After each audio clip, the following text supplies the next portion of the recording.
live on cam here on Universal Groove, man. I'm really excited for this because you know it's crazy. I'm like sitting here for months, like trying to figure out who the fuck Bad Vic is. And because there's not many pictures, like you'd mentioned to me earlier, there's not many pictures of Los Yesterdays. There's like some like funny, like hokey little picture of you guys, but you can't really see who's who.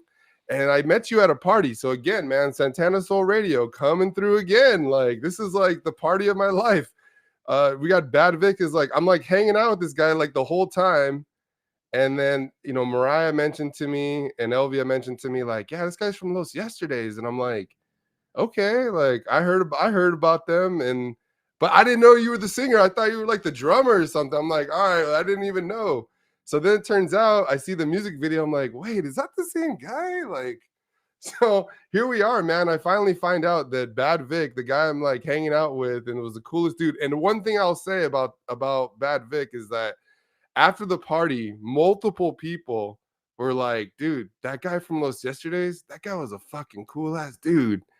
And I'm like, yeah, he was fucking cool. But I had no idea he's a fucking lead singer of Los Yesterdays till now. So, The man, secret's out.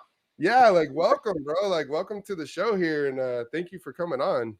Hey, man, happy to be here and, stacking some funds with guns and buns. Hell yeah, bro. So I also wanted to talk about just you know, the other thing that is the craziness about the Los Yesterdays and the music, like again, I heard you guys the singles that were coming out, and I was like, this is really good. Like, but I don't know if this is for me. Like, I just really wasn't sure. But I knew the music was good and I know the vocals were good, but I just like, I don't know what I don't know if I'm feeling it or what. And next thing you know, it's like I kept giving it a spin, talked to a friend. They're like, dude, these guys are like dope. Like, you got to get into Los Yesterdays. And I'm like, man, I don't know. And then after I kept giving it those spins, bam, I'm just in. Like, I'm all in. And this was like started at the Let's Groove tour. Like, I seen you guys on stage. I was like really waiting for that. Like, I pulled up, parked my car, got ready for you guys to come on. You came on stage, killed it like live, like awesome. And people could probably look this up on YouTube. Like, Bad Vic and the whole band, like they get fucking down. Like that shit sounded really good. They Thanks, had man. El Triste on stage, you know, he's like blowing a cigarette in your face. Like it's like a whole thing, you know? So yeah, man. I just want to start off by just talking about like how you guys got this name Los Yesterdays. Let's start there, I guess. So, I don't know, maybe a lot of fans don't know this, but Roland and I, who are Los Yesterdays, right? We have our famous band members, Gabe Roth and Tom Brannick. But Los Yesterdays was founded by myself and Gabe Roland in Altadena. And originally, Roland wanted to call us the Abuelitos, right? And I said, well, that's a lot of, you're cutting out a huge member of the audience of the Caucasians that don't know what Abuelitos mean. And then they're going to have trouble pronouncing it. They're not going to remember it. And then for the gente, they see the name, they don't know who we are. They're going to think that we're playing corridos or, rancheros or whatever. So I said, let's do something that you want to do, like we'll make it so that people know that we're Latino and that we're doing old school music, and let's call it Los Yesterdays. And Roland hated the name. The rest of the band wasn't crazy about it. We tried a different name called the Charlemagnes. That one didn't take.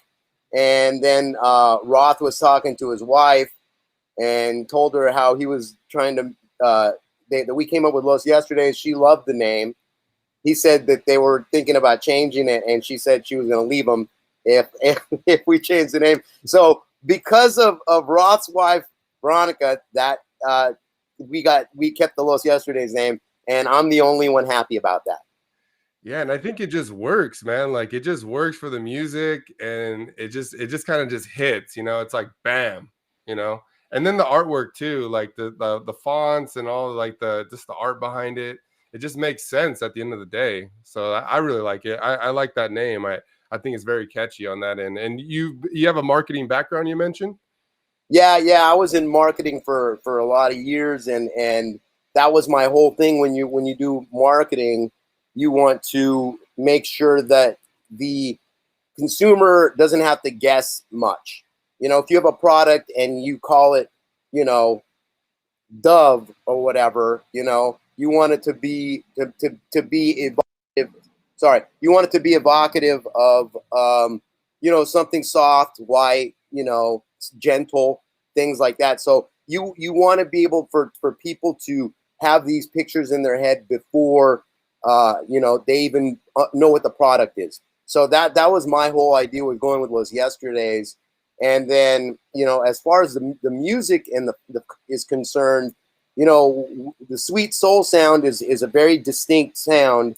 And, you know, Roland and I being songwriters that can write in any genre, you know, we kind of always try to push the envelope and make our stuff sound a little different. You know, you got Times got that Doors feel, and then you got Nobody's Clown, which is, you know, just like a kind of, you know, it's a you know, a little evocative of some early you know, soul stuff, you know, but it's kind of its own thing. And then you got the OG soul, like, no, you know, Give Me One More Chance, and Tell Me I'm Dreaming. That's just like straight up OG soul.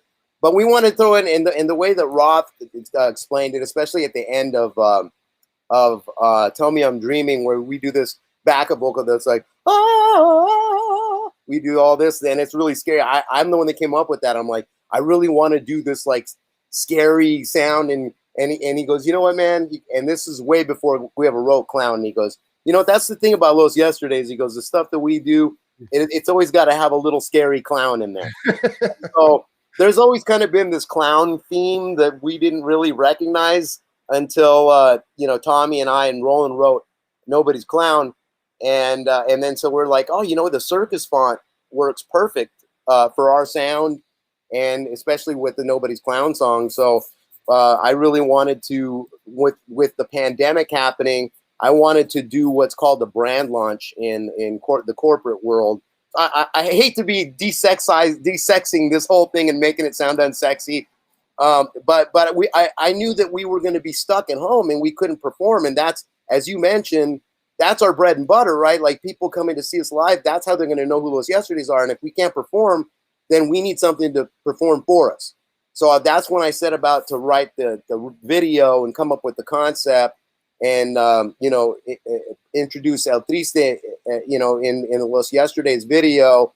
And initially it was going to be everybody on Penrose was going to be in the audience being mean to El Triste, but because of the pandemic, we had to use all puppets, and hey, man, it was a godsend, you know? Yeah. I will definitely get into that, because I think that was a really, even for myself, watching that video for the first time, it was pretty damn epic. Like, it was like a whole, like, I think you guys did like a week or promoting it, or it was like gonna come out. That was really cool. And then just like the premiere of it was really awesome. We'll get into that. Well, I wanted to talk about, just to go back to beginning. So, and I didn't know this, just talking to you previously. So you and Gabe Roland are songwriters, and you guys write songs together, and you guys had your own thing going on. And then we had Tommy and Gabe Roth show up. Can you tell us like how the beginnings of that happened, and how you met Gabe and Tommy, and that whole just process, and how you guys got together? I think that's a really cool thing that I don't know if many people know. I don't know. Yeah, not too many people know. I said it in a couple of other interviews, but again, you know, not a lot of people knew who we were. And now with you know, the video blowing up, more and more people are finding out about it. So this story is new to a lot of people. So Roland and I were in Altadena. We were writing jingles together for commercials and stuff, and video games. And so what happened was Roland called me, and he wanted to do Chicano Soul project. And I said, yeah, that's cool, man. I go, but I quit playing music live, performing it when I, you know, a decade before. And you know, I have a corporate job, and you know, 501k and whatever you call it, 401k, and so anyway, doing good, and I'm like, I don't want to perform anymore, dude, but I'll help you write songs. We wrote a song called Mr. Yesterday because the story of my life is, you know, falling in love, getting my heart broken, and then writing songs. Every time I get my heart broken, Roland, you know, is a very happy man because he knows someone to be bringing the pain. So wrote a song called Mr. Yesterday. That song made its way over to Tom Brennick through a mutual friend of ours, Pokey Lafarge, who's a great musician in his own right. Totally different style of music, more of a melancholy blues kind of ragtime stuff. I know I'm not describing it well, but check him out, Pokey Lafarge. And so he got it over to Tom Brennick. Tommy listened to it, was blown away, took it to Gabe Roth. Gabe Roth loved everything that we did. He took a bunch of stuff to Roth. You want me to go into the whole barbecue stories? And yeah, I think that's a big one because I want to talk. Well, maybe I can introduce it, like, and people get an idea. So I had read this book with Kurt Cobain, and he had talked about, you know, they had just troubles, you know, finding a drummer, and they had drummers in and out. People are in and out of this band of Nirvana, and he ends up finding Dave Grohl like in the newspaper or some ad, or they just somehow connected like through a friend or something. And he decided to hang out with Dave Grohl for like a week, and just no instruments, just bring your records, you know, just come down, spend the night with me, just hang out. So this is almost a similar story of how Tommy and Gabe Roth kind of got familiar with you guys and kind of seeing how you guys are at, like at a party. Is this guy like the big drunk guy? Is this a guy running around naked at the party that's gonna, you know, be issues or getting in scuffles or whatever? So can you go into just these barbecues? Because I think they're really important on how you guys are doing this now. so, you know, so Tommy asks, he goes, "Hey man, this Mr. Yesterday song, you know, where'd you get that from? That's a soldie, right?" And we're like, "Nah, you know, we wrote that song." He goes, "Nah, man, pretty sure I heard that song before." And we're like, "No, dude, we wrote it." He goes, "You guys wrote it?" We're like, "Yeah."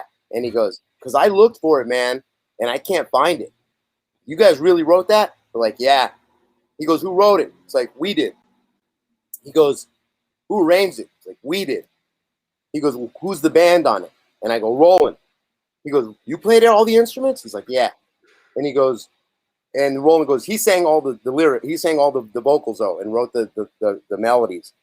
And you know, so, and then Tommy's just like, "So you guys don't have a band?" And we're like, "No." He's like, "Dude, let's get a fucking band." And we're like, "Yeah, let's do it." Let me talk to Roth, and he goes, "I'm having a barbecue this weekend. Come by for the barbecue."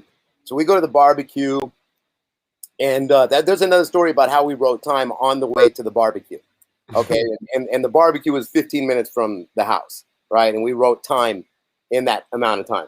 But anyway, we go to the barbecue. Roth's there. A bunch of the Dap Kings are there, and we're just kind of starstruck, and we're talking, and no talk about band or business. None of it comes up, right? So we're like, okay, well maybe this was just kind of like get to know each other kind of thing. So then we have like 5 other barbecues, right? And we're going, and every time, no business talk, and we keep going to Tommy. "Hey Tommy, man, what's up, man? I thought he wanted to be in a. Are we going to be in a band?" Or yeah, man. You know, Rock. You know, he takes his time, man. Don't worry. And then finally, you know, after like 6, 7 times of going to these barbecues, we're like, "Yo," we finally cornered Roth, and it's like, "Hey, man, we heard that you want to like get a band with us or something. Is that?" He goes, "Yeah." He goes, "Check it out, man. Come to my house in Riverside tomorrow. And we'll talk about it." So we get down there, and we're finally the conversation's going to happen. And we get there, and Roth, you know, being the gentleman and host that he is, he's just like, "You guys want anything? Some whiskey?" He drinks really good whiskey. I took some whiskey from him. You know, we're drinking, hanging out, and he's playing his 45s. "Listen to this 45, man. Listen to this, listen to this." So then, you know, hours go by, and it's getting, you know, it's late, and me and Roland got to drive back from Riverside an hour to Altadena, and we're finally like, "Hey, man, we got to get going soon, man. Like, what's going on?" And he goes, "You want to know what's going on, man?" He goes, "We've been auditioning you guys to be our friends." And we're like, "What?" And he goes, "Yeah, man." He goes, we weren't going to just join a band with you and not even know you. We wanted to know if we liked you or not." So you guys passed the auditions, and you're good guys, and we like you, and we can be in a band now, which is, you know, smart. So so then after that, we started rehearsing. Penrose, the studio hadn't yet been built. So we were still recording and rehearsing in Roland's garage in Altadena. And those guys, having been all around the world in the biggest studios, everything, they just were thrilled that they were like playing in a garage like they were teenagers again. Me and Roland were bummed that we were still playing in a garage at this age, you know? Yeah. Because in your mind, when this is happening, when Gabe's like telling you this great news, you're thinking, okay, well, we got like orchestra type vibe. We can get some horns. We can get we thought we were going to New York, the Daptone, and we were going to record, and you know, it was going to be the Dap Kings were going to be behind us, and it was going to be this big funk soul thing. And they were like, nah, man, this is sweet soul. It's just going to be us. And, you know, we're going to play a bunch of shitty little gigs and kind of rehearse in front of people. And it was kind of a bummer for us, you know. It was like really, it was kind of one of those things like when, you know, when you get to a certain level, you think that things are going to be different as musicians, and then they're not. And you're like, oh man, I thought like I made it to this level, and you're at that level and nothing's changed, you know?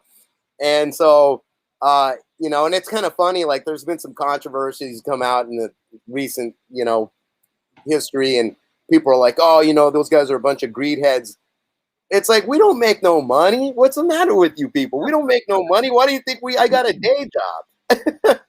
Yeah, but it's been, what we do is we make great music, and we couldn't be more blessed than to be with Tommy and Roth, and, you know, and I'm blessed to be with Roland, because I quit playing music for many years, and I was fine with it. And, you know, now I get to write songs with some of the best producers that are out there in the scene. And, you know, I'm just kind of blown away and blessed by it. Yeah. So Gabe Roth and Tommy, they've been with some really big artists, memorable artists, right? So Charles Bradley as one, Sharon Jones, and they've done some, like you mentioned, they've done some major shows. What's it like to just work with those guys? Is it like nerve-wracking all the time? Like, I hope they like this, or is it just, are they really open on, you know, what ideas that you bring to the table and Gabe Roland bring to the table? It's funny that you say it like that. You know, they are so humble and so cool and so welcoming of ideas. And what's funny is that like all those guys got bona fides, you know, like Roland's been signed a few times with different acts and always been a great producer and a great songwriter. And I just sang in clubs. That was all I had. And I wrote my songs. I had my own stuff that I did. None of it went anywhere. Never got any label interest, you know. And I kind of feel like the Ringo of the band. But, you know, like wherever I come in with my little ideas, and they're like, very nice, Vic. We're going to put that up on the refrigerator right here so everyone can see it, and we'll let you, they know that you did that, you know. And but it's not like that, man. They listen to me like an equal. They treat me as a peer. And, you know, I'll tell you what, I'll give you a little story that not a lot of people know this one. When Tommy called one day, and this was the first time I ever went into a studio with just Tommy. And this was over at Sound Factory in Hollywood. And he had a song, and he goes, I got a song, and I think, Vic, you'll be great for it. Come down to the studio tonight, and we'll work on it. And I was like, well, can you send me a track? No, just come to the studio and you work on it. And so that scared me, you know, like, you're not even going to let me listen to it and work on it. I gotta, like, you're putting a lot of pressure on me, you know?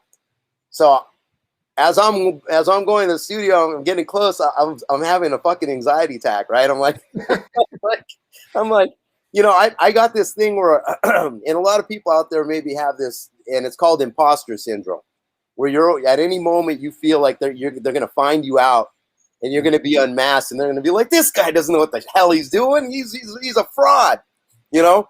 And so I went, and I thought, you know, I was like scared and everything.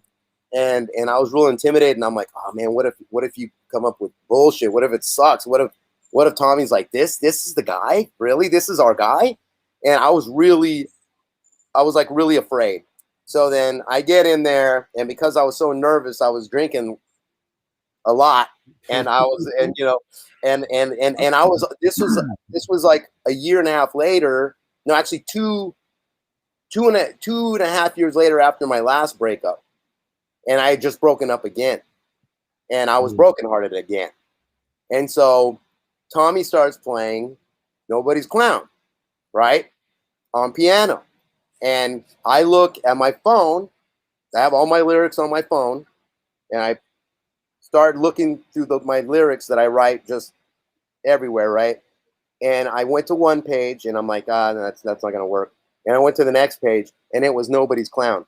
And I'll tell you what, when I wrote those lyrics for Nobody's Clown, and a lot of people call me on this or already, so I'll own it. Yeah, madly, badly, gladly, sadly. Yeah, that's some fucking Mother Goose Dr. Seuss shit. And people have held me to my feet to the fire on that one. Like one funny fucker online said, if this fool lost his rhyming dictionary, he would be fucked. and but I'll tell you what, when I wrote those lyrics, I thought they were bullshit too. But when I sang them on that song, everything clicked, and it was as if I'd heard that song a million times before, right? Because the way I sang it, I heard it like in my head, like that. Like I heard it like as if I remembered it, not like as if I was just coming up with it. And I sang it the way that exactly was. And then we got to this B section, and it was this other chord change. And I said, no, it can't do that. I go, we need to go to a chorus here. And then Tommy goes, yeah, it's this. And I go, no, it can't be that. I go, it needs to go to a refrain. And he goes, well, yeah, it's this. And then Roland, who's I've known for 30 years, goes, hey, Tommy, when Vic gets like that, listen to him. So Tommy's like, oh, okay. And to Tommy's credit, right? Because he's the man. Yeah. He's the man. That's his studio, and he knows, and that's his song. And he goes, when Vic gets like that, listen to him. I went and grabbed the guitar, and I don't know nothing about music. I just know how to write a song. So I go, it's these chords, you know, this one that looks like a rat claw, and this one like this, with a finger like that. And then Tommy's like, okay, it's just these chords. And then we did it, and then I said, and the lyric will be something like, I'm nobody's clown, nobody's clown. And then Tommy goes, dun, dun, dun, dun, dun, dun, dun, dun, dun, dun, dun, dun, dun, dun. 7 minutes, song was done the way that it is. Wow. Like so right then I go, okay, I'm not a fraud. And Tommy, and what's funny is there was the studio, right? It was Ronson's studio with Amy Winehouse fame. Right. All kinds of fame, actually. He's done a million things. But there was an Amy Winehouse record, platinum record on the wall. And I said, Tommy, I go, right during that session, I go, I want one of those, Tommy. And he goes, yeah, we all do. Yeah. And I go, and after we got knowing the song, I go, Tommy, there's our Grammy, bro. And then he goes, it's a fucking damn good song, man. Yeah. Yeah. That's the story of that. And that was my first time. But yeah, it's, they're a lovely bunch of guys, and they're super creative, and we all want the same thing. And that's the best thing about being in a band like this. We all want the same thing, not glory, not ego. We all want the best song that we can make. Yeah. And as long as everybody's pushing in the same direction, it just moves by itself, because we all don't care about our ego. We don't care who's part or what, who gets credit. It's about what the best sound is. Yeah. And is that the way it needs to be though for every song? Like where it just kind of just happens off the cuff, it's quick. Is that like the recipe for a banger, or is it like we got to sit down and dissect every little detail of the song? I mean, is there any songs like that where you just have to dissect it and get so deep into it? Or is it just like, I'm in my car and I'm driving and I got the lyrics and here we go? Is it, what produces the most hits, I guess? I mean, I can't really speak to that, brother, because I don't have any hits. But yeah, right. but I can tell you this much: Los Yesterdays, this group, we're very fortunate, especially after hearing interviews with all my label mates and how they kind of really labored over songs and how it took them months and stuff like that. We've been very fortunate where many of our songs are just like that. That's the way Time was written in like 15 minutes. And Tell Me I'm Dreaming, we wrote it over the course of 2 sessions. And it was just instant, right?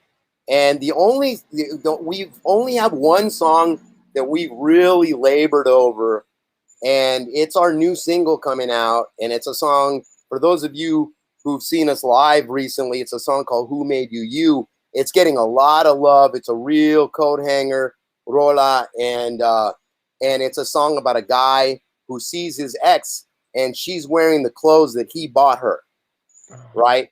And he sees her, and you know, he's like, you still, you know, you have on the clothes that I bought you out with your new fool. You still wear the clothes that I bought you. Does he know who made you you? Ooh. Right? And it's a real big vocal song, very doo-woppy, you know, very, very The Webbs, you know, and we're getting a lot of love on that one. But man, we went back and forth with the arrangement on that one for months and months and months. And even still now, we're going back. We recorded it. It's in the can. Everything's done. We're re-recording it. That's awesome, though. But yeah, I mean, that's just music, I guess. You know, so it just comes in waves, you know, and it just kind of flows. And I think that's like, from my experience of being like in a band, like I said, we weren't anything good, but like the songs that people love the most were the songs that like, man, I was like, you like that song? Like that song happened like in 5 minutes. Like we worked on this other one that we think is epic for like 2 weeks. It's like, no, man, that simple one, right to the point. Like it's just basic, not basic, but just it's right to the point, man. It just hits like right here. It's like there's too much thought involved. So I definitely that's really cool that you guys have songs that just kind of come out like that. I think that's what makes, you know, the magic of a band. Like if I look at like the Beatles or something like that, those guys are just putting out so much material, but like their minds were just so in tune together, you know, and they're just dropping. And we're all huge Beatles fans, man. And you know, the Beatles, one thing that Roland and I definitely, it's a theory or that we live by, which is it was a John Lennon quote. And John Lennon said, you know, people always said, you know, how do you write your bridges? Because, you know, all your bridges are always so catchy, like almost the most catchy part of the song. And he goes, well, you know, in a true John Lennon was, well, you know, the Beatles never really thought about bridges. We just would write the song, and we thought that, you know, every part should be a chorus that everybody could sing. And so we did that, made every part a chorus, and just so happened that the bridge was another chorus. And so that's what we would do. We just like every part should be a chorus. Right. And so when you do a bridge, you're not thinking, oh, I got to do a bridge. You're just thinking, oh, we need a chorus to go in between these other choruses. Yeah, man. It's just, I love the songs, man. Like they're just so cool, very creative, and not everything's the same, right? Like you can, I mean, just in history of music, you get bands that kind of like, all right, that song, I kind of see where that's at, or maybe from album to album. Okay, like this seems like a leftover song from that album. But for every song that you guys have, I mean, pretty much they're all really different. And you know, some of it's sweet soul, like you mentioned. We got like some psychedelic stuff, which is really like, again, I was hearing the psychedelic stuff that you guys have, and it's like Time. It's like, wow, like that's just a fucking, where did I get this idea from? It's just like like you mentioned, kind of like a Doors vibe.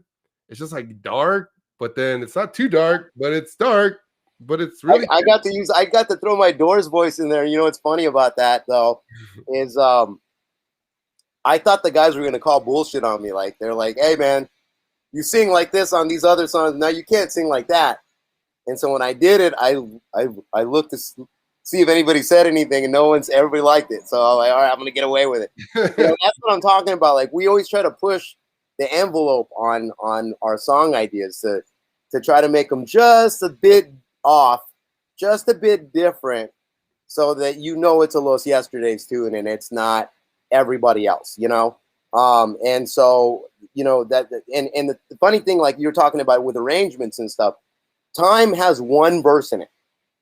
and then it's just that chorus and the music, right? It's got one verse. I've been away from you for so long, girl. Circumnavigated this whole world. I know you're frustrated. It's plain to see. Our time is over now. You got to be free. That's it. That's the only. There's two. That's two verses at the most, right? That's it. Mr. Yesterday doesn't have any verses. Yeah. It's They Call Me Mr. Yesterday, right? The chorus. And then it goes to the bridge every single day, and then it comes back out to a chorus. There's no verses in it. It's just creative, man. It's just like it just hits, man. That's all you need to do. Just make sure it hits, and it does. And that's if you break things down in the song structure of verse, chorus, bridge, verse, chorus, like that. But we don't do that. Again, we try to make them all choruses. So you don't need a verse or a bridge or extra lyric when it's just all choruses. Yeah, it just I wanted to talk about just the vocals, man. Like, okay, like let's kind of go back in time right here. Like, when did you know that you had these vocals? Because that's one thing that, every band that's successful, they have a singer that, got a different twist on something or completely twisted it altogether. And I think that's what, like, it doesn't, like, the vocals are just so different. And it's Los Yesterdays. That's who the fuck they are right here, the vocals. So when did you know that you had these type of vocals and can pull this off? Like, what age? So very young because, I was, my grandfather, my dad's dad, my abuelo on my dad's side was a musician.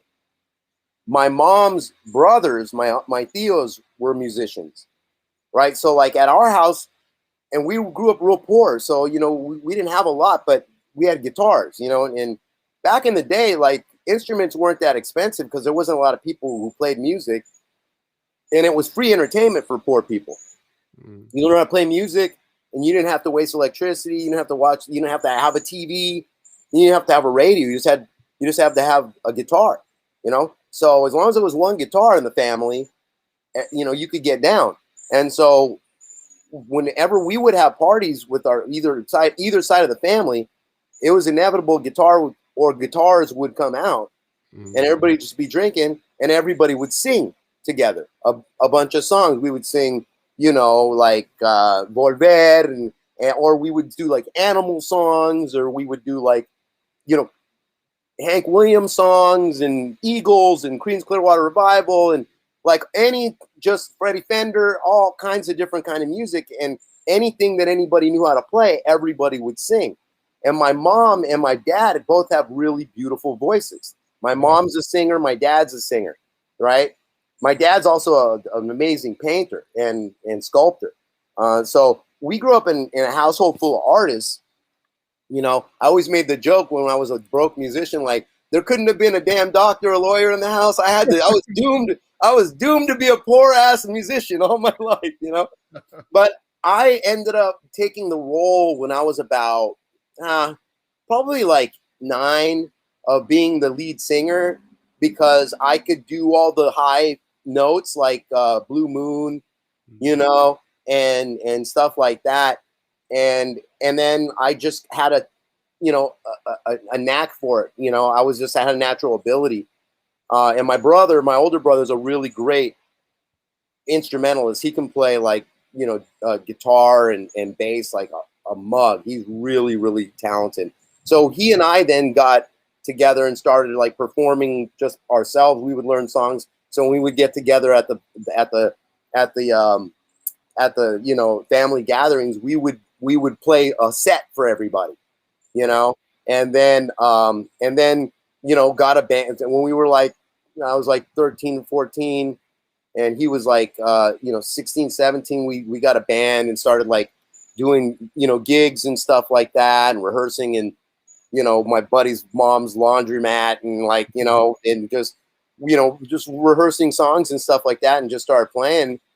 And then when I was 17, I was playing a show. I had a fake ID. I was already doing, 21 and over shows for like, since I was like 15. And it was pretty awesome because I was a fucking nerd in high school.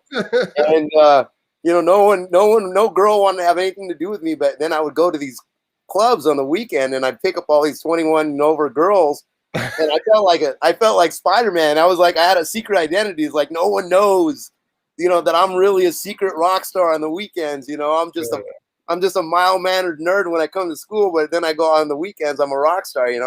So then somebody saw me from LA. It was actually Roland's brother's manager. And he's like, hey, man, we want to audition you. I went, and I always knew how to write songs too. And I don't know how. I just knew how to write songs. And so they had me write a song with them, and I wrote it in like half an hour. And then it was in our set, and they got me the gig. And then the old band that I was with, who I was playing with on the weekends, they were still playing my songs that I wrote with them, And it's their new singer. All those guys were in their 30s, which I thought was old because I was 17. And they were like, I remember that singer coming up to me, and he was like in his 40s, and he was like, man, I love your song and blah blah blah. And I'm like a 17-year-old kid, and I'm like, thanks, man. And so anyway, I moved out to LA when I was 17 and started playing in Roland's brother his band. And Wow. And then I was within 6 months I was homeless. The LA rock star dream, man. Yeah, I remember we didn't have cell phones, right? So I called my parents on the pay telephone. Oh, how you doing, Mio? I'm like, oh, good. Our phone got shut off. And growing up poor, that's not something that you need to answer questions about it. Everybody knows about getting your phone shut off. You couldn't afford your bill. But, all right, yeah, that happens. So they didn't even think that I was homeless, but in fact, I was actually sleeping in the park. So wow, is that like the lowest point right there? Like in life, I'm sleeping in the park. I have a dream, and it's not. I mean, I don't know if I would call that the lowest. Definitely my heartbreaks to me have been the lowest. But to me, it's like, because I talk to people. I have a career now, and so people, all these people have been to college, and I never been to college. And so, people find out that I've not been to college, and then they find out that that I was homeless, when I was 17. Everybody's like, oh my God, and I'm like, consider it the poor man's backpacking through Europe. Yeah. I go, all you guys do that shit in Europe, backpacking, you're all dirty and sleeping in hostels and shit like that for fun, right? Because you guys got funds. You're just doing it because you want to be hippies and shit. No, I didn't have a choice. So it's my backpacking through Europe. I just backpacked through Hollywood. Yeah. I mean, do you like being the front man? Do you like the attention that it can bring? As a young kid? What's funny about that, dude? It's funny that you asked me that question. You know why? And this is going to be a shocker to everybody out there. I hate performing. Really? I do not like performing. I am a studio guy. I'm a songwriter. Like, for me, I like nothing more than being in the studio. And I don't care if I love writing songs for other people and they sing them. Like, we've written songs for Triste and she sings them live. And I'm proud of that, right? I don't have to sing every song. I don't need to be the one getting all the attention. I just love songwriting, and I've been a natural songwriter all my life. And I write songs all the time with Roland. And that's really where I'm happiest, in the studio, coming up with stuff. Because, when you have that creative spark to write like that, it's so thrilling to bring something into the world that was never there before. And then you look back at it and you're proud. Now, it's another thing to take that and then go out there and play it every night after night like a human jukebox, right? That's different. And people think now, once I hit the stage and I get that feeling with the crowd, I like that. I like connecting with the crowd. I like the fact that they are singing along with me. I like the fact that they are so into it. But if I never performed again, it wouldn't matter. If I didn't go into the studio again, that would crush me. Is it just the puzzle of the song? Like, how I always felt like that. It's just like a puzzle, like, and then like the satisfaction of, man, is it the satisfaction of pleasing maybe, Gabriel Roland or Roth or Tommy? Like, hey, I came up with this part and it works and you guys love it. And is it like motivating that way? Or is it just, I personally just like the puzzle of putting it together? I like the puzzle of it.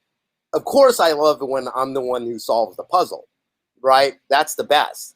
But even when you don't solve the puzzle and you sit back and you listen to it, you're always proud and you're always happy because it's something new in the universe, new and positive, something good in the universe.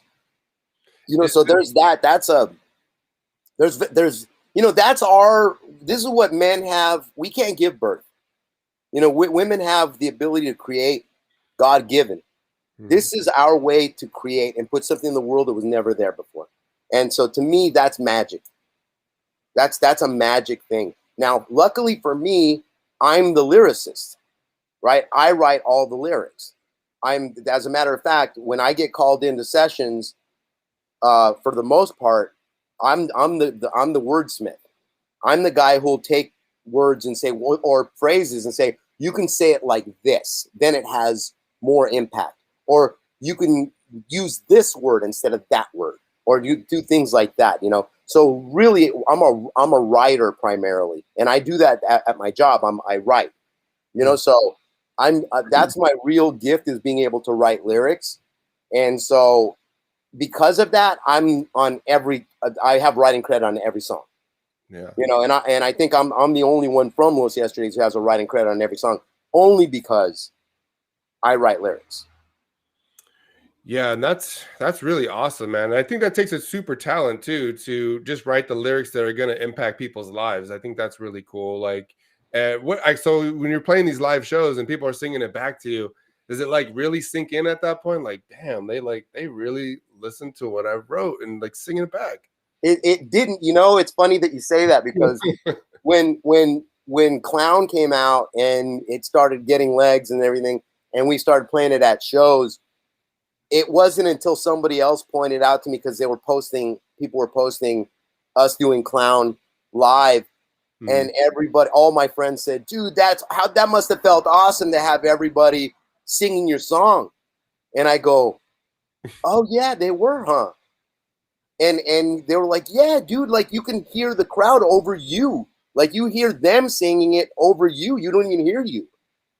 And I'm like, yeah, that's cool. I didn't, at the time, I'm just trying to do the best job I can. So I'm not really paying attention, but now that people brought it up, yeah, I let people sing the song, and with Clown, especially, it's like, all right, now you sing it, and everybody sings. Yeah, and it's like, oh, that's cool, man. And they love it. They love singing the song, and so why that doesn't suck. Yeah, let's talk about Nobody's Clown. So I'm looking at the Spotify numbers. We're over 1 million. It's like 1.1 million listens. I'm pretty sure the video is over that as well. So it's getting legs, obviously, and it's still growing. How many shows have you guys played? You guys haven't played that many shows, right? It's still like, well, we played a handful of shows. I think with our label mates, they're all a bit younger than Los Yesterdays. We're the old guys on the label, right? Right. And so we take COVID a little bit more serious than everybody. Not saying that those guys don't take it serious; they're all safe. But our guys are a little bit like, well, maybe not that show, maybe not that. Well, we'll do this show, but we're not going to do that show. And so we're a little bit more. Not to mention the fact that Tommy and Roth are both producers that are constantly busy. Yeah. So we have our extra guys that play with us no matter what, as long as they don't have gigs. And that's the Rodriguez brothers, Dave, Paul, and Mikey, who are phenomenal musicians. And then Clarence Matheny, who's been in the industry forever and just sings like a jaybird, plays amazing keys. And so we have these guys, and then if Roth and or Tommy can't make it, then we'll play with them. But those guys have their own band. They're in the Dave Paul band as well. And so, it makes it challenging to get everybody together at the same time. So there's a lot of challenges where it's like you see like the Altons and the Sacred Souls and these Sinceres and everything. Those guys have been together forever, right? They're a band like in a traditional sense of band. We're a band like Three Dog Night and stuff, like a bunch of hired guns that get together and play shows when we can't. But everybody's doing this and doing that, and and all this other stuff. We're not like a band type band. It's like whoever's available plays, and if they're not available, we don't play. So we turn down a lot of shows because of that. We're trying to figure out a way around. Anybody out there in music land, if you think you can play drums or I mean not drums, but Roland's always going to be our guy. I will not play a show without Roland. That's my boy. But if anybody plays guitar or bass and you guys think you can do the Los Yesterday stuff, holla at your boy, because we're always looking for people to do shows with. So but yeah, so we're different in a lot of Los Yesterday is different in a lot of ways from the other bands. You know? No, man, it's awesome. I want to talk about the video. So the video of Nobody's Clown. This was. Hey, guys, I don't want to interrupt you, bro, but you mind if I go grab a beer real quick? Oh, go ahead, go for it. I'll give you a tour of my house real fast. We're gonna take a tour right now. Universal Groove Cribs. Yeah, this is where the magic happens right here. Yeah, man. Yeah, let's talk about the video. What do you need to know? So the video was your idea, right? Well, I guess tell everybody. Just kind of how that came across, and I'll set it up this way.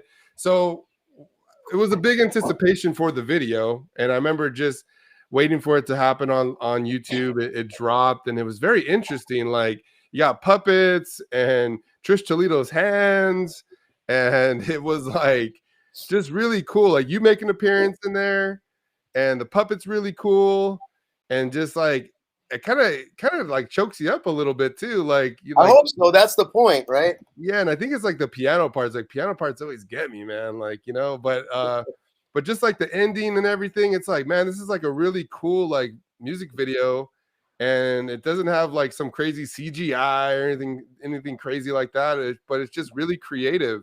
So how did that whole idea come about, and what was it like to kind of put that all together?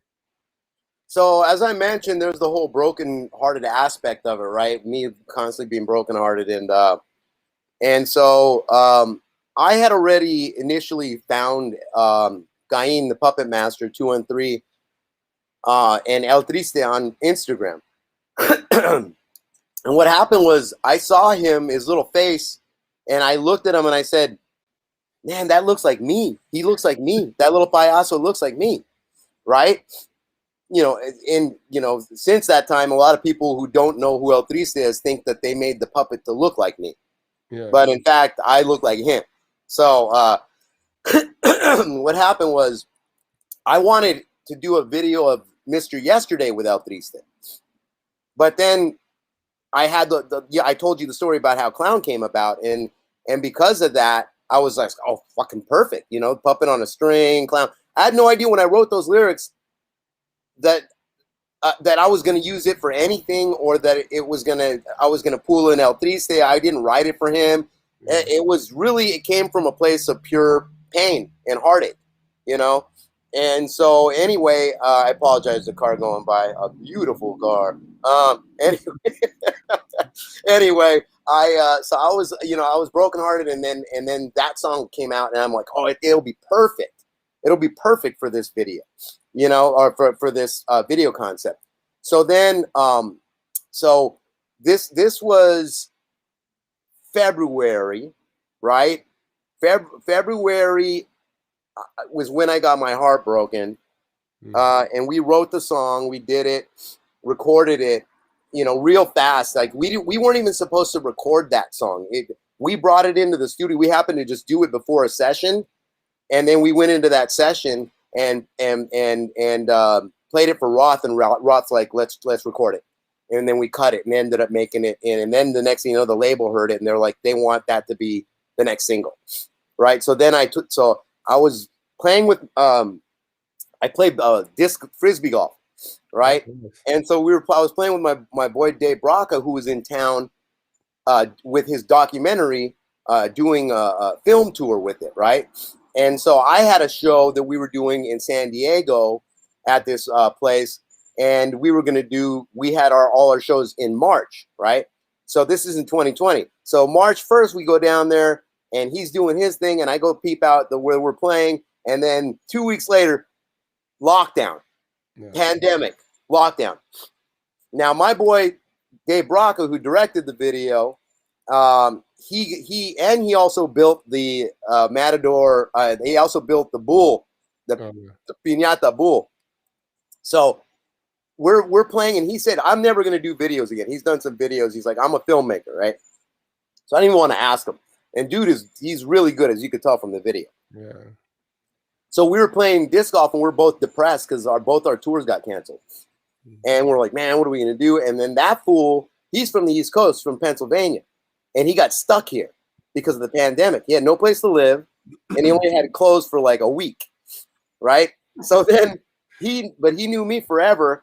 So he's like, hey, so I'm gonna stay with you and everything. So we went to go play disc golf. We were depressed, and then I go, hey man, I want to tell you this concept I got for a video. And then I showed him El Triste, and I told him about the video idea that I had, and he was all, dude, you gotta let me direct this video. And I'm like, fuck yeah, dude, let's fucking do it. And so we started writing out the concept for it, and then somewhere around May, we found out that that was going to be the next single. And I say, yo, dude, we got to jump on this now. So then we went into hardcore production mode. And then I started storyboarding everything because I can draw, because, my family pretty artistic and stuff. So I did some storyboards of how it was going to end up looking in the video, and or concept art, as they call it.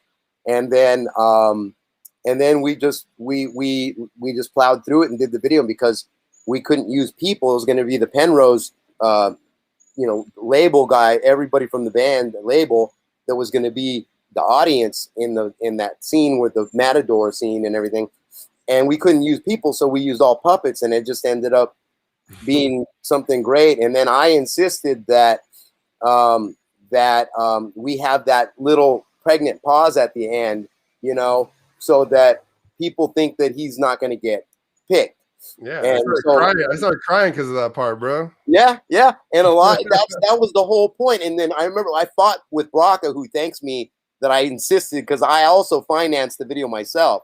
Oh. And I fought with him, and he was just like, "No, dude, people are gonna leave. They're gonna think they're gonna leave the video." I go, good. And then the people that stay will know, and then the other people will find out. Just like in the Marvel movies, hey, did you stay for the after credit scene? Yeah. What? No, and then I got to watch it again. I go, so then they'll watch it again. That's a good thing. It's not a bad thing. And so, here we are. The video premiered on Valentine's Day of this year, right? And it's already at 2.7 million views in just over 6 months. Man, that's so awesome. So we're very proud of that. And then for El Triste, when you hit him up like to do this, I mean, was he like jumping through the roof or? So Cain, he's a trip, man. He's like a true puppeteer, that dude, you know how those people have the ventriloquist dummies and like they act like they're real and stuff. That's the way Cain acts about El Triste, right? So when I asked Cain, I'm like, hey man, I go, I want to do this video, and it's gonna be all about El Triste. And he's like, what? And I'm like, he goes, you don't want me in it? And at first we didn't have people in.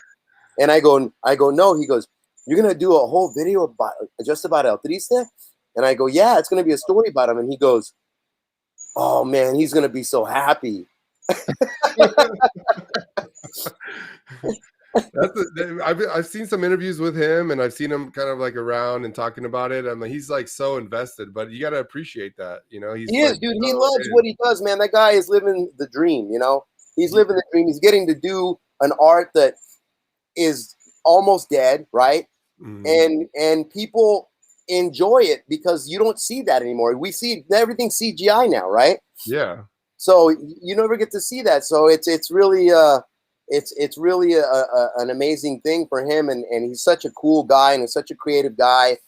And we were very blessed to work with him and Matt Scott from Rasputin Marionettes, who did all the rest of the puppetry outside of El Triste and La Smiley. It was just a godsend, man. And it was the perfect thing to do during that pandemic. And while everybody was, sitting at home, growing a beard and gaining weight, we were out there working on this video. Right. And, we, at the end of it, we came out with this, art that we could be very proud of. And that a lot of people are really enjoying it.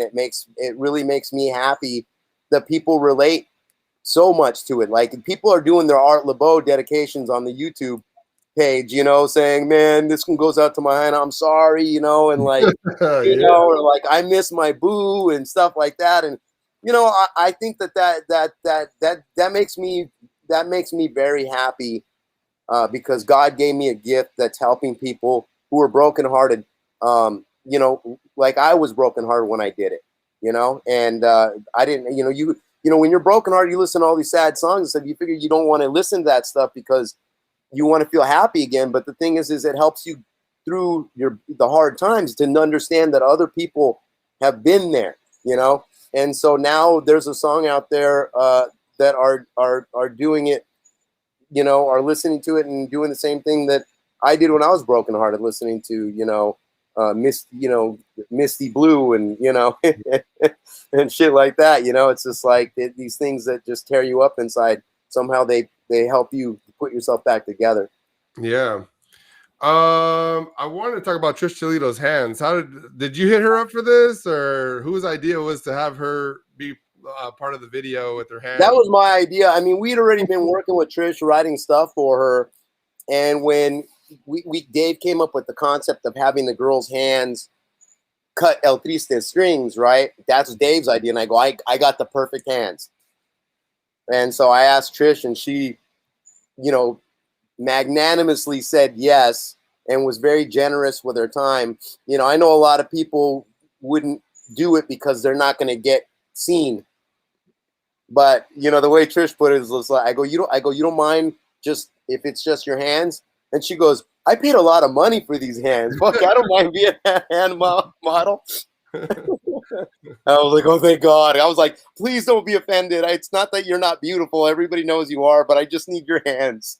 Yeah, and I recognized it right away. And then I was like, that's gotta be her hands. And then bam, and I seen her post something up like, oh, my hands made a debut or something like that. And I was like, oh, okay. I rewatched it. I was like, oh, yeah, that's cool. That's really cool. I just had a couple last questions here for you, man. So with the Los Yesterdays, man, are we gonna bust out an album, full-length album anytime soon, or So you heard it here, folks. First, ladies and gentlemen, we are going to be having a full-length record coming out in early 2022. wow? I will be there for that, man. That's gonna be awesome. So the singles, other songs that will they be coming out as well, or are we just gonna wait for the record at this point, or? We probably will have one single before then, but maybe not. It depends on the timing. Mhm. I mean, if maybe that next single will just end up being on the full length. We'll see how it goes, but we're trying to get that single out before the full length. But we have enough songs in the can already to do a full length right now. Okay. As far as the We'll artwork, probably write a couple more before then. yeah, oh, man, I'm looking forward to that, man. I really, really am. And what you guys already have that's just out there for people to listen to is already fire. So, I mean, that's going to be freaking really cool. Is there any songs that you can talk about, or just maybe like the name of the song that you really like? I love this song and I can't wait till people hear it. There's a song that we played earlier on when we first started playing that really resonated with a lot of people, and it's a song called Judgment Day. Hmm. And it's a song about a guy who's on death row who knows that he did wrong and he's got to pay. And he knows that he's locked up, he's on death row, he's never getting out. Hmm. And the only way he'll ever be free is on that day when he's executed. Hmm. And so to him, it's freedom, right? But again, he was young when he did the dirt, and now he's old and he's had a chance to think about it. I'll tell you the lyrics right now because it's not a very long song, but the story it hits the heart. It goes, the guard came to my cell. He reached for his belt and grabbed his key ring. He said, it's time to go. I said, it's all right, I know, as we were leaving. The air was humid and still, but I felt a chill run through my body. I thought of what I had done when I was young and how they caught me. I know that I was wrong and I must pay. So I take my place and turn to face those from whom I have taken. and I pray to the Lord in merciful heaven, I'll awaken. I know that I've done wrong and I must pay, but I will be free on Judgment Day. Damn. Throw the mic. Yeah. And so he's sitting there going, I have to look at these people while I'm getting my lethal injection and asking for forgiveness. Yeah. And I pray that God forgives me too, because I know I was wrong. But I was young and I can't take it back. Yeah, there's a lot of people going through that, as well. I don't know about the last going to death row, but there's a lot of people that have done wrong in their younger age. And I think that's like part of the genre, really. And a lot of the folks that love the oldies, man, they kind of been through some tough times growing up. A lot of my uncles that got me into that genre, and they were all kind of running around the hood, and then they kind of that's the music that they gravitate towards. So I could see that song going to be a really special song to the people there. Yeah, I've had big vatos come up to me with tears in their eyes, going, "Man, that reminded me of my primo. That reminded me of my tío. So I think that song is going to really resonate, and it's an album cut, right? It's not something that you want to listen to on a 45. I don't think it's a depressing song, but at the same time, it's a redemption song. Yeah, because he's getting redeemed at the end, because he's accepted his fate, and he's asked for forgiveness. Right. I was gonna ask a few last questions here. Oh, the drinking, bro. Like, so Mike had brought it up. Mike Noriega, he had talked about just the superpowers that you have with in the studio. Like you mentioned, you're a studio guy. You love being in the studio and creating. But he had talked about, he's like, Bad Vic, man. This guy is like, he's a badass on the mic. And then like, it's just crazy though. Like, I've never seen anything like this. This guy has like a drink, and next thing you know, he just gets better. Like, it's like he's like a superhero. He got like superpowers. So as far as the drinking goes, is there any particular drink that you like? And is that true? It's true. No more questions. No. This is my primer right here, the BLs. Just call me Beelzebub. But Jameson is my drink of choice. Oh boy. I'm not a drinker at all. I've actually never had alcohol in my life, but my friends love Jameson, and I've seen them do some funny stuff on the Jameson. There you go. So, but yeah, man. I tell people when they see me without a drink, I'm like, I don't drink anymore. I don't drink any less, though. Hey, man, I want to thank you for doing this, man. I really love the music. Like I said, it's really grown on me. You guys are like becoming my favorite group to listen to, and I can listen to it on the daily. And anybody that watches this and comes across this, man, definitely got to listen to this music. And if you're like me, man, I like to earn it, and you guys definitely made me earn it. But it's worth every spin, man. Like every time I listen to it, I hear something new on that track. So definitely, if anybody has comes across this interview, go check out Los Yesterdays. Give them a follow. Where can they follow you guys? Like on the Instagrams and all that good stuff, and I could plug it there. All right, I'm running into the office quickly because I'm almost out of batteries here. I hope I don't lose you. Okay.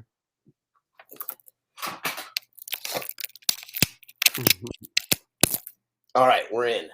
All right, I'm charging. All right, you can find us on Los Yesterdays, although our Instagram has been hacked. So you're gonna see this one fool. I don't know who it is who's doing it, but if you know who he is, please kick his ass. Please kick his ass. Kick his fucking ass for this. So he hacked our Instagram. He's trying to sell it out there for Bitcoin like a bitch. And so anyway, Los Yesterdays, Instagram, and you can, is there any place else you can follow? You can go to the Abuelitos page. That's me and Roland. And of course, Penrose, Daptone, all that good stuff. Hell yeah. We didn't even talk about Penrose, but that record, I bought that record, and that's just like your guys' tracks on there. The whole track lineup is just awesome. So yeah, if you guys haven't got that volume 1 Penrose, you're crazy. You got to go get that, man. Los Yesterdays on there, the Sinceres, the Altons, Sacred Souls, Vicky Tafoya. Yeah, man, it's a killer record. You got to go get it. Yeah, and I gotta say this. I love everyone on the label, man. They're such good people, such amazing talent and artists and songwriters and shit between Roland and Quinones, man, that's practically all the soul music that's out right now. Those guys are the ones that are producing and writing it, you know. So we're all just blessed. But I want to give a shout out to all the Penrose family, the familia out there, and tell them how much of a thrill and an honor it is for me to be on this label with them. And it's very rare that I ever feel like I wish that I wrote a song.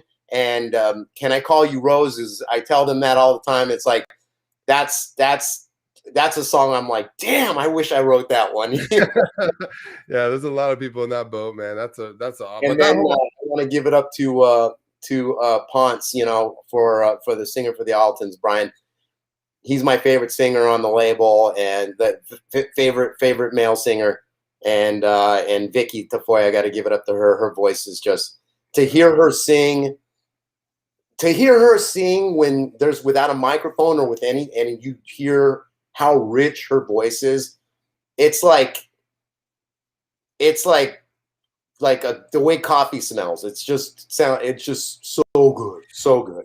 So I'm a big fan of all these guys, everybody on the label, and especially my guys in Los Yesterdays. I love them, and I love working with them. And what can I tell you, brother? I'm blessed, and now I'm on Universal Soul Groove with Guns. So it's all aces, baby, all aces. Hell yeah, man. I'm looking forward to seeing you guys do your thing again, man. And again, if you guys have a chance to see Los Yesterdays, man, if you get a chance, and you got to get out there and see these guys, man. They are great live. Bad Vic is awesome. He does his thing, and he got, just a beautiful performance of the time that I've seen you guys. So definitely recommend them. And then also, again, follow them on all their social media. Make sure you definitely go check them out on Spotify. Go check out their video if you haven't done that on YouTube. And I'll be plugging some links as well, so people that come across this can find you guys as well. And a quick plug for Slick Vic Company. They made this shirt for me, Bad Vic.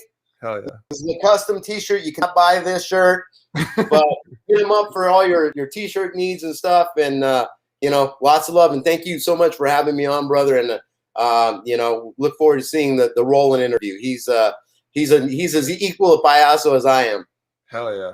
All right, man. Thank you so much, and we will see you guys soon. All right, brother. Bye to all the hands out there. We love you. Peace.